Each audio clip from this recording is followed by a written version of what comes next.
चीनी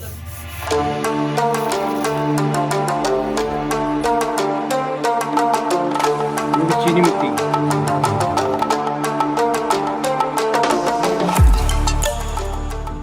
हेलो दोस्तों, कुछ ऐसे रास्तों से गुजरने के बाद हम जा रहे हैं आज बास कृपाल नगर में स्थित पांडव की हवेली।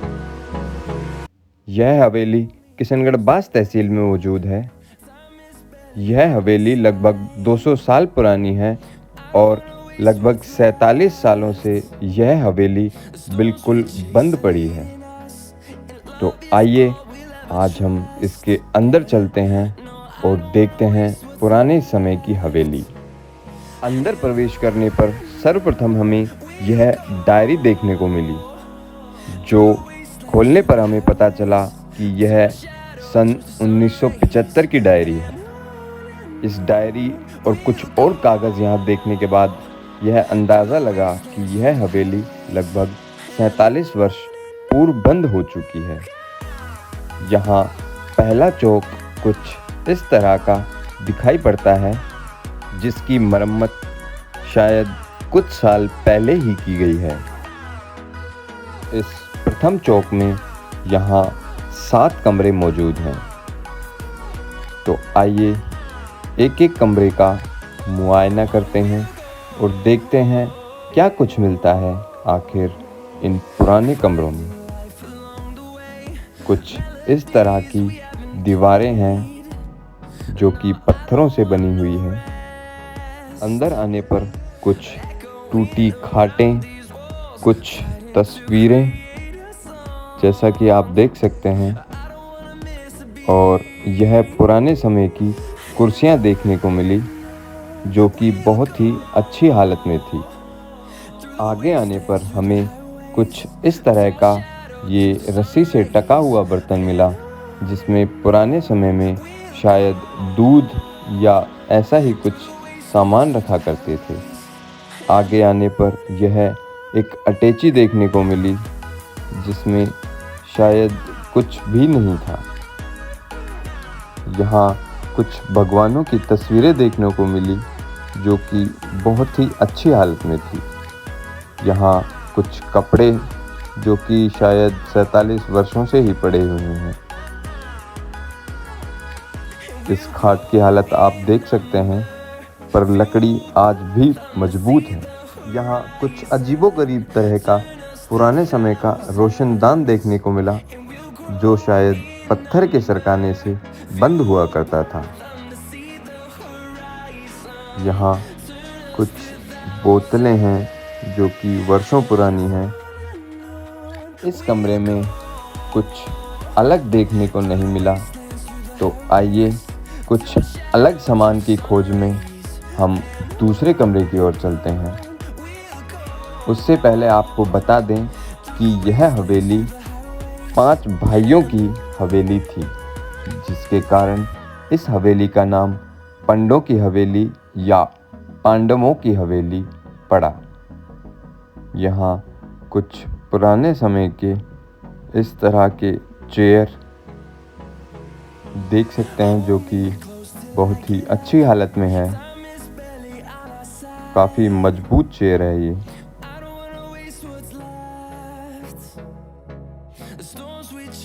इस कमरे में बहुत सा सामान बिखरा पड़ा है और कुछ छोटे मोटे बर्तन भी देखे जा सकते हैं। यहाँ पर एक शहद की बोतल थी जो कि वर्षों पुरानी थी। यह लैंप देखने के बाद अब हम अगले कमरे की ओर चलते हैं और देखते हैं क्या कुछ नया देखने को मिलता है हमें अगले कमरे में। यहाँ से आगे आने पर यह कमरा मिला जो कि बिल्कुल बंद पड़ा हुआ है। आप देख सकते हैं यहाँ पर ताला किया हुआ है। यहाँ पर भी कुछ सामान पड़ा हुआ है। पर आइए अब हम आगे की ओर चलते हैं। यहाँ पर कुछ खाटें देखने को मिली जो कि वर्षों पुरानी हैं, और आप देख सकते हैं यह आज भी बिल्कुल सही हालत में है। यहाँ एक अलमारी देखने को मिली जहाँ पर कुछ डब्बियाँ आदि हैं और इसी रूम में कुछ और ढूंढने पर हमें यह एक लकड़ी का बॉक्स मिला, जो आप देख सकते हैं। आगे आने पर कुछ इस तरह का ढक्कन दिखाई दिया जो मिट्टी का बना था और काफ़ी अच्छी कारीगरी की हुई थी। यह कुछ चीनी मिट्टी के बर्तन थे जो कि बहुत ही अच्छी हालत में थे। यहाँ बहुत से बर्तन, शीशे की बोतलें आदि मौजूद थी। यहाँ आगे की ओर आने पर एक कमरे में कुछ खाटें रखी हुई थी। खाट यानी चारपाई या कई स्थानों पर इसे पलंग भी बोला जाता है। यह दूसरा चौक है जो कुछ इस तरह का दिखाई पड़ता है और यहाँ पर कुछ ऐसे बर्तन पड़े हुए थे। यहाँ पर बहुत सा सामान बिखरा हुआ था। उन्हीं में यह एक लैंप था जो कि अजीबोगरीब था। यहाँ बहुत से कपड़े, बर्तन आदि फैले हुए थे। ये पुराने समय का हीटर आप देख सकते हैं। यह अजीबोगरीब बर्तन देखने को मिला। यह कांच का लोटा और बहुत सी ऐसी चीज़ें।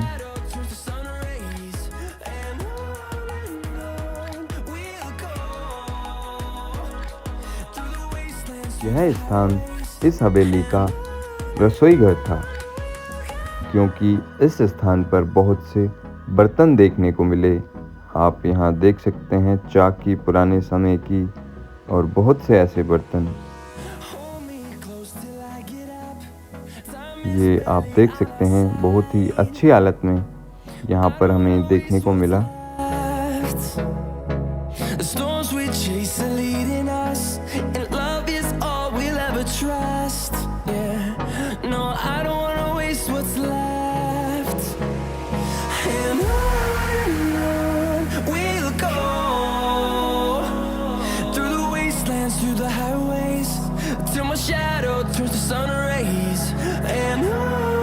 यहाँ आगे की ओर आने पर कुछ कप, प्लेट्स और कुछ बोतलें देखने को मिली। यहाँ से अब और आगे की ओर जाने पर इस कमरे में कुछ इस तरह का सामान फैला हुआ था, जहाँ जाना बिल्कुल सेफ नहीं था। इस हवेली का नज़ारा अंदर की ओर से कुछ इस तरह का दिखाई पड़ता है, जो कि बेहद ही खूबसूरत है।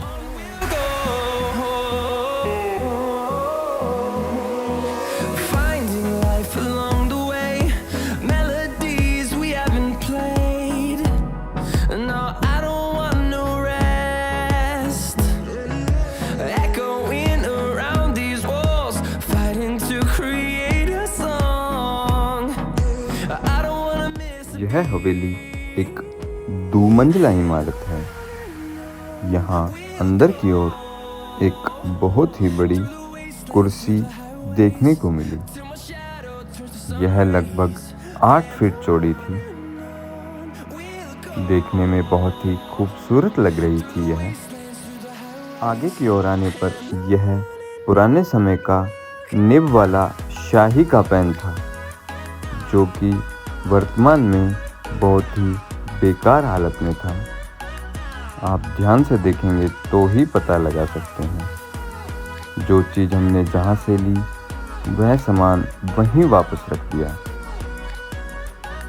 यहाँ से ऊपर की ओर आने पर एक कमरा देखने को मिला, जिसमें कुछ कुर्सियाँ, खाट, पीढ़े आदि रखे हुए थे।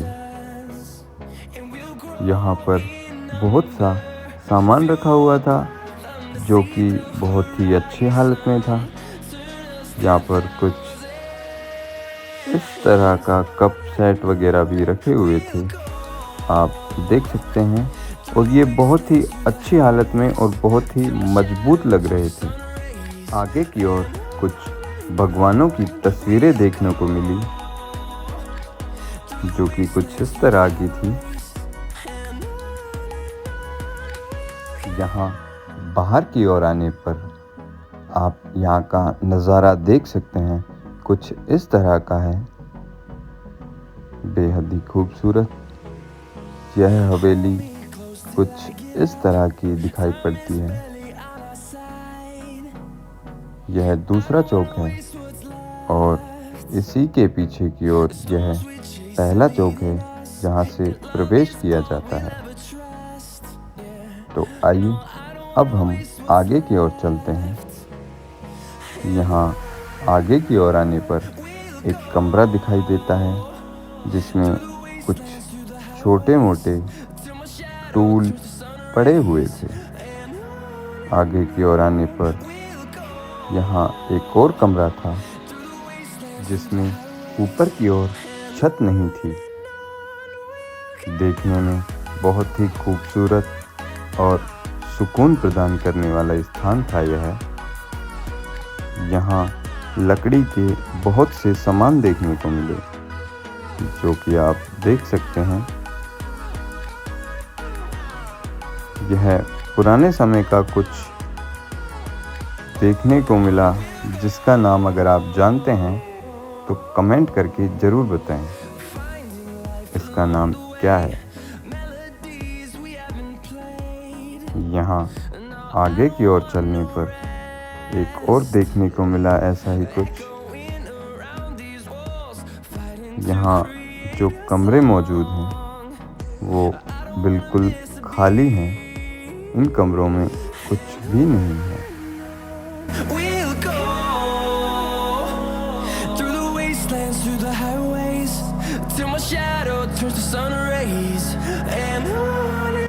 यहाँ छत पर एक और रूम है जो कि आप देख सकते हैं। यहाँ पर भी खाटें और कुछ छोटा मोटा सामान पड़ा हुआ है। बाहर की ओर आने पर यह धनुष देखने को मिला, जो कि पुराने समय का बिल्कुल असली धनुष है। आप देख सकते हैं अंदर की ओर लकड़ी से और बाहर की ओर लोहे से इसे बनाया गया है। यहाँ 3 धनुष देखने को मिले, जो कि कुछ इस तरह के थे। यह धनुष पुराना होने के बावजूद भी बेहद ही खूबसूरत लग रहा था। आगे की ओर आने पर यह लैंप देखने को मिला, जो किस तरह से यूज़ किया जाता है हम भी नहीं जानते। इस हवेली के ऊपर का नज़ारा कुछ इस तरह का बेहद ही खूबसूरत लग रहा है। यह हवेली इतनी बड़ी है कि अगर इसके हर रूम में जाया जाए तो इस हवेली को पूर्ण रूप से देखने के लिए लगभग 2.5 से 3 घंटे चाहिए। तो दोस्तों, आपको कैसी लगी ये हवेली कमेंट करके ज़रूर बताएं।